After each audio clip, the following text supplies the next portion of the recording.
In my heart and mind, I always return to Atlantic Island Park.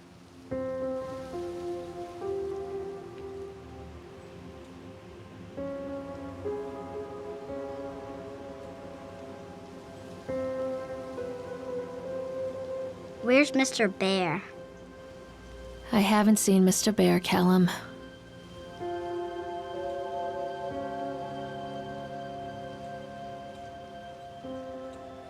Stay in the car.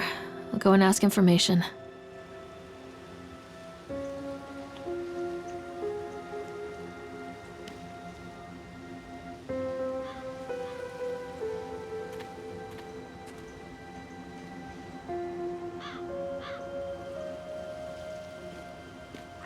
Attention, patrons. The park is now closed.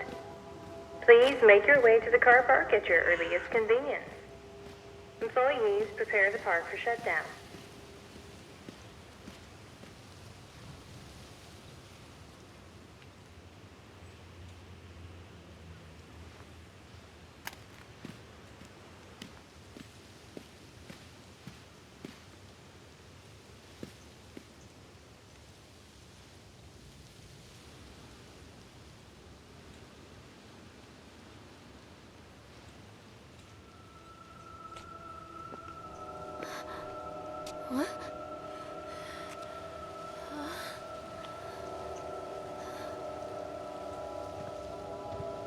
Hey, Lorraine. Lorraine. Don't blame yourself, Lorraine. People lose things all the time. Take a deep breath and think about the last place you saw your son's teddy bear. Hey, stop! I think your boy just ran into the park. I'll unlock the gates for you.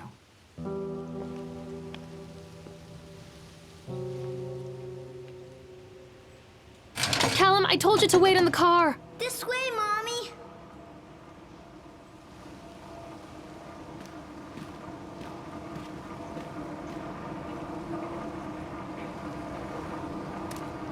Callum, where are you going? This way! There's something special about the entrance to an amusement park. A line drawn between the real world and the world of whimsy within. On this side, the apathy of our everyday lives. And on the other, anything we might dare to dream. It's no wonder Callum ran back inside. I wouldn't want to leave either. Attention, employees. The park is now closed. Have a safe journey home. Wait up there for Mommy, Callum. Come on, this way!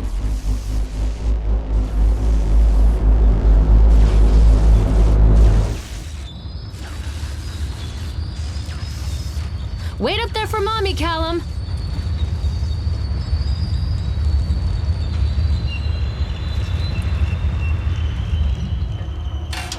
Oh, God. The park. What happened here? It's easy to get lost here.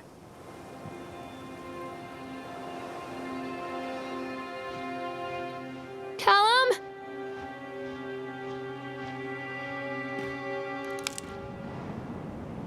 Wait for Mommy!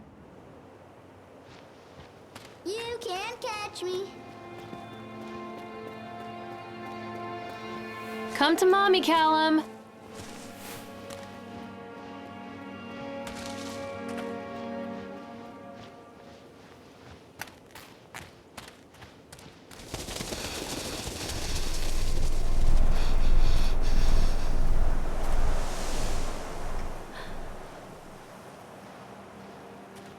Hello? Catch me, Mommy.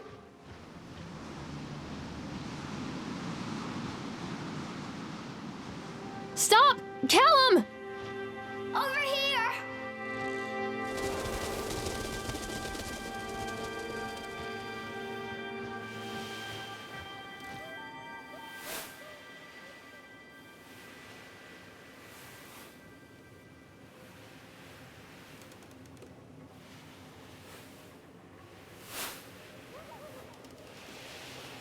Where are you? Over here!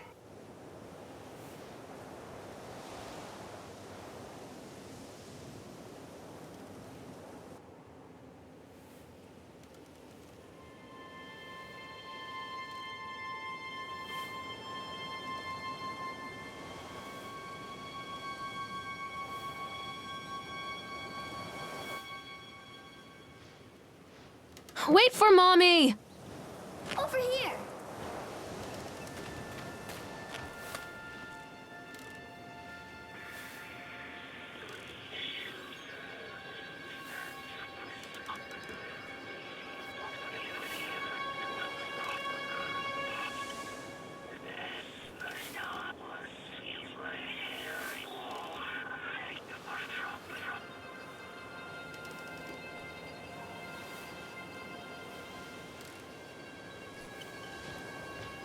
Callum!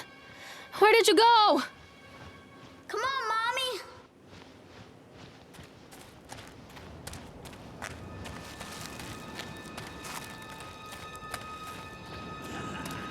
Stop, Callum! Callum, stay where you are!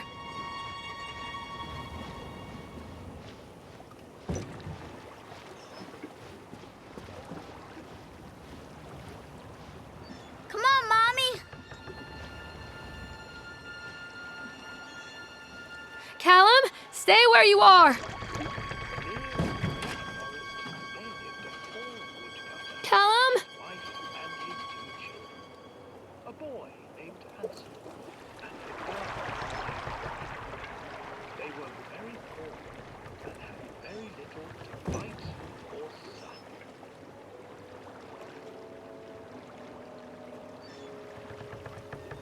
Come out, sweetie.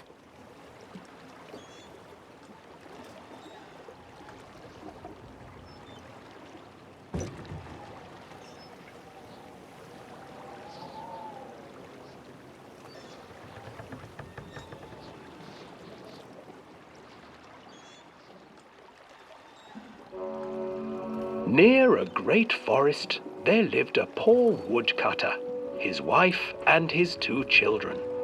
A boy named Hansel and a girl named Gretel. They were very poor and had very little to bite or sup. Callum, where did you go? Callum, where did you go? What will become of us? The woodcutter asked his wife one night. I tell you what, husband, we will take the children into the thickest part of the forest tomorrow and abandon them there. No, my wife, I cannot do that, said the man. Then we will all 4 starve, you fool. Hansel and Gretel overheard their parents talking, and Gretel began to weep. Do not fret, Gretel, Hansel said.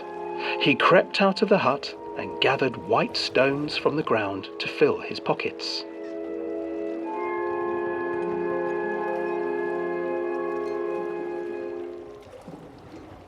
The next morning, the woodcutter leads the children into the forest.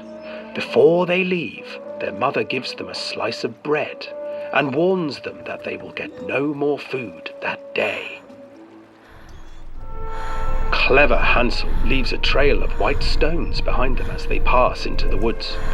When their father leaves them, the children wait a while, then follow the trail back to their parents' house. After receiving a thorough scolding from their parents for getting lost in the woods, the children are sent to bed without any supper. Hansel tried to sneak out and collect more white stones, but found that the door was locked. Tomorrow I will take them into the woods myself, the wife told the woodcutter. In the morning, their mother gave them a slice of bread and led them deep into the forest once again.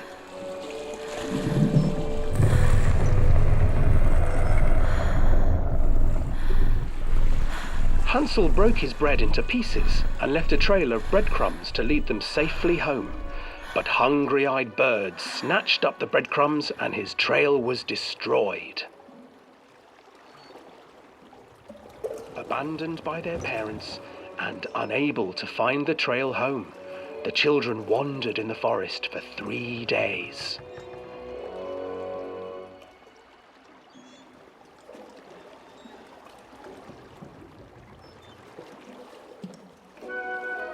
The children stumbled into a clearing with an exceedingly strange house. Its walls were made of gingerbread, and its windows were panes of clear sugar. Hansel, desperately hungry, ran forward and began to nibble on the walls.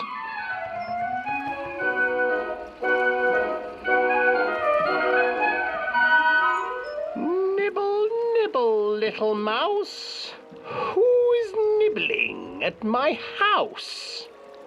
An old woman emerged from the house, sniffing the air and peering around with cloudy eyes. Oh, you dear children, who brought you here? Just come in and stay with me. No harm will come to you. But Hansel and Gretel stayed back, for the old woman reminded them of their cruel mother. Come, children, don't be afraid. I have something for you.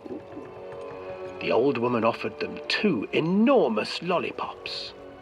The children took them and began to eat. You see, nothing to fear here. Come inside, the old woman urged, and the children, still licking their sweets, followed.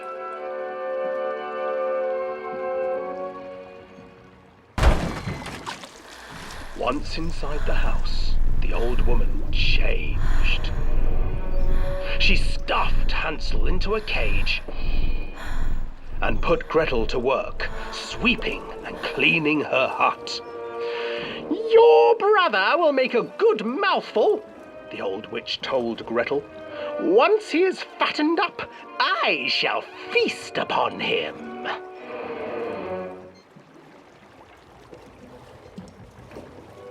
Time passed, and poor Hansel refused to eat, fearing the day that the witch would eat him. The witch, for her part, grew impatient. Today I will cook and eat your brother, Gretel. Climb inside and light the oven. But Gretel pretended not to understand. I do not know how. Where is the opening? Fool, the old witch said. The opening is here. And she moved to show Gretel. Seizing her courage, brave Gretel gave the witch a shove, and the old crone tumbled forward into the oven. Gretel slid a large iron bolt over the door to the oven. Gretel freed her brother Hansel, and together they lit a fire beneath the oven. And though she screamed and begged, the children sat by the oven until her screams had stilled, and the witch was cooked. And then, because even children can't survive on sweets, they divided up the body of the old witch and ate her.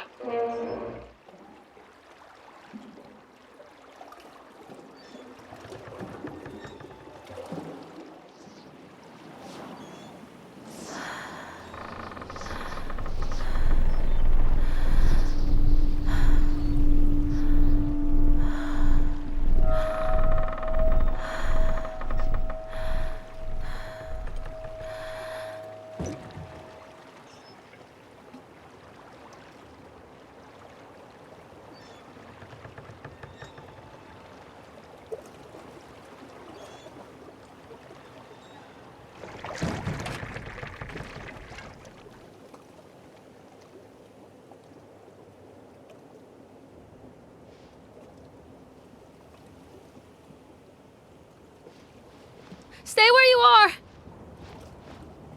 Over here. Hansel and Gretel. I used to read it to Callum when the electricity was shut off. Those poor children. The whole world against them. The forest, the birds, the old witch, even their own parents. I used to imagine that Callum and I were the kids in that story. Not mother and son, but brother and sister, hand in hand against the unkind world. We were always hungry, looking for our own house made of candy, looking for the sweetness that could take the pain away. Hunger leads people to desperate, terrible places where the tree branches reach like claws. Come out, sweetie! You can't catch me.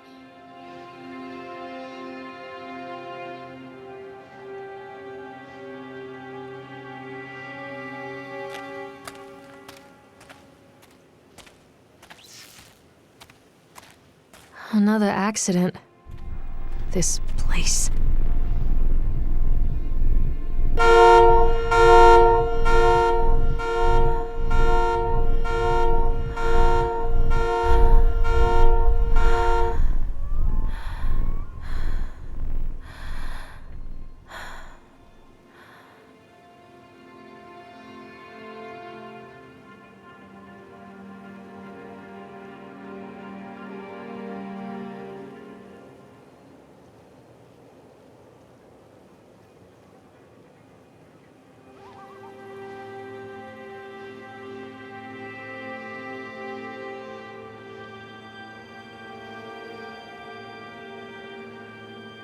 Where are you, Callum?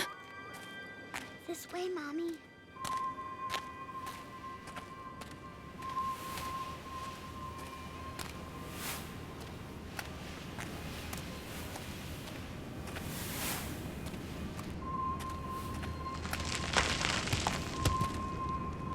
Callum, where did you go?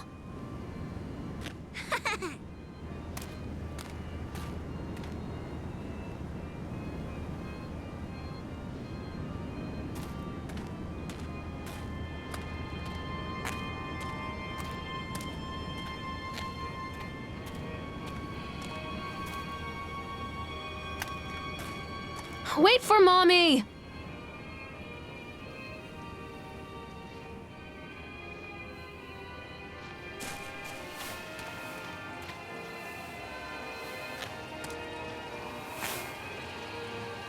Catch me, Mom.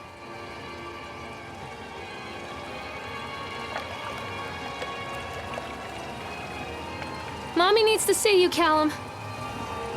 This old thing used to make the blood run to my head. Make me dizzy.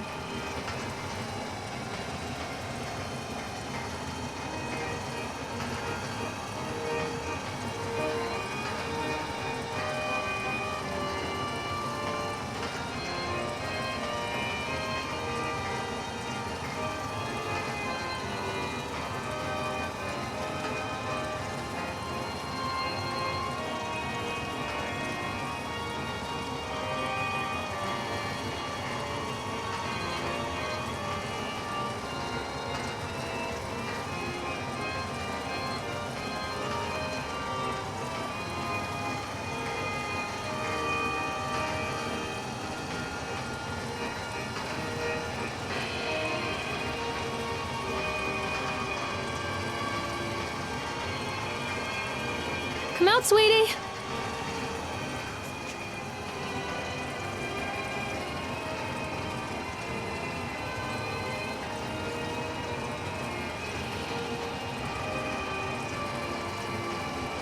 I can't get on while it's moving.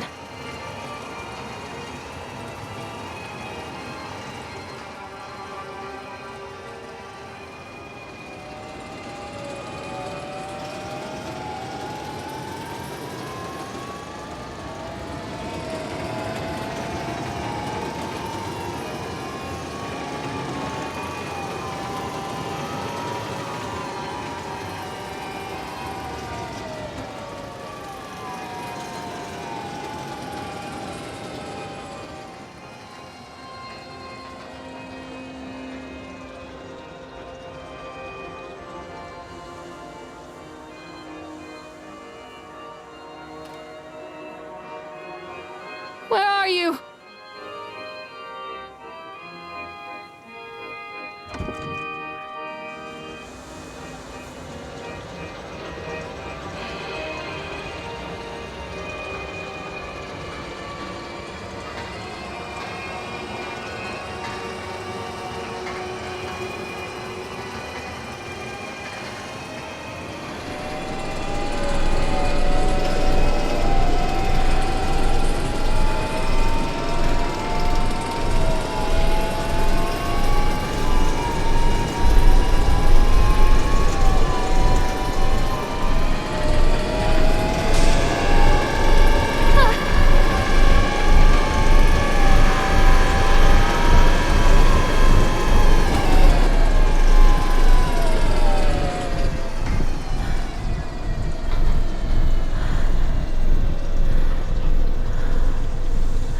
Where did you go?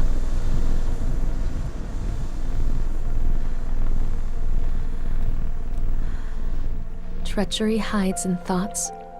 Treachery that lashes like a whip and scars our insides. The first time I saw Callum, my thoughts betrayed me. I looked down at this wrinkled, red, bawling thing and I thought, is that it?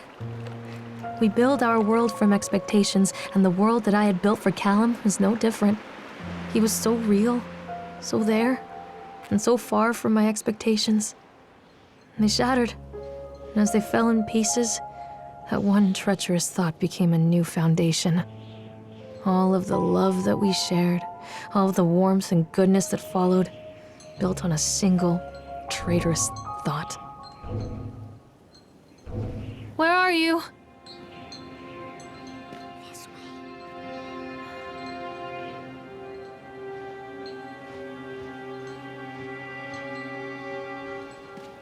Callum, come back here right now! Mother Duck said quack, quack, quack, quack.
Callum, where are you?